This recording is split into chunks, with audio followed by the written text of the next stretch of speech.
Here's something that I think about quite a lot. What will it actually take to run a whole country of a single team of one plan? And that's the genuine idea of the DDM. You have 52 districts, 3 government spheres, all meant to move off one shared plan. Interesting, but this is quite an ambitious plan. What would it actually take to get that project on the ground? And that's what prompted my research, and the foundation of this white paper was to really truly understand how practically would the DDM materialize on an implementation level. Now, let's tell people why this paper exists in the first place. Because good policy on its own doesn't close the gap between intent and execution. And that's what exactly this paper exists to do. The DDM has been around as a government policy since 2019, but conversation after conversation kept circling back to the same question. How do you actually do this on a day-to-day basis and not just implement something from a presentation slide? So this isn't here's a new idea, it's here's what we actually know and watched it work. Exactly. Every recommendation is grounded in something we've either seen succeed or seen fail. That's the difference between a white paper and a case study. And Midvaal is where that comes together. 11 consecutive clean audits, reduced backlogs, faster triage, stronger reporting. But how much of that is the platform versus Midvaal already being a well-run municipality due to the platform? Honestly, both. Good governance made them ready to absorb the platform properly. The platform is what turned a well-run municipality into provable under an audit. Before that, discipline lived in people's habits. Now it lives in a system that produces its own evidence. An omni-channel engagement platform, which has a unified case system, a field app connecting the person to the municipality when they report faults, and the municipality resolves their issues. But this can't just be a Midvaal story. What did you find at pilot sites without that same runaway places like OR Tambo, Waterberg, and so forth?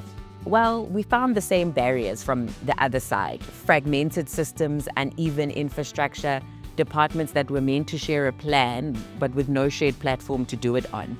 That's not a readiness excuse. It's the actual gap that exists in most of these municipalities. And whatever it looks like on the surface, it's not a people problem. It's an infrastructure gap that is being presented as a people problem. Which matters. Diagnose it as a people problem.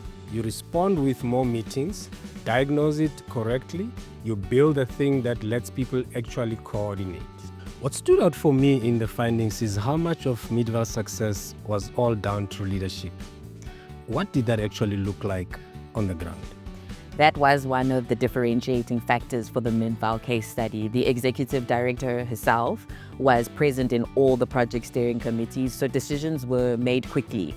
They didn't have to be escalated, reviewed. There wasn't this constant back and forth, which ultimately led to a more rapid and successful implementation of the platform.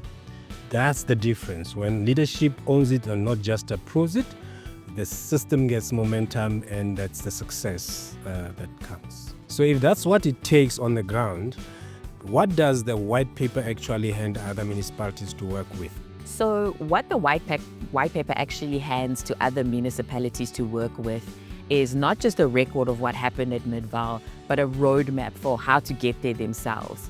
It sets out 3 phases: a pilot phase, which proves that the model works in one real environment. And then we move on to scale, to adapt it into different municipal contexts. And lastly, we have the institutionalize.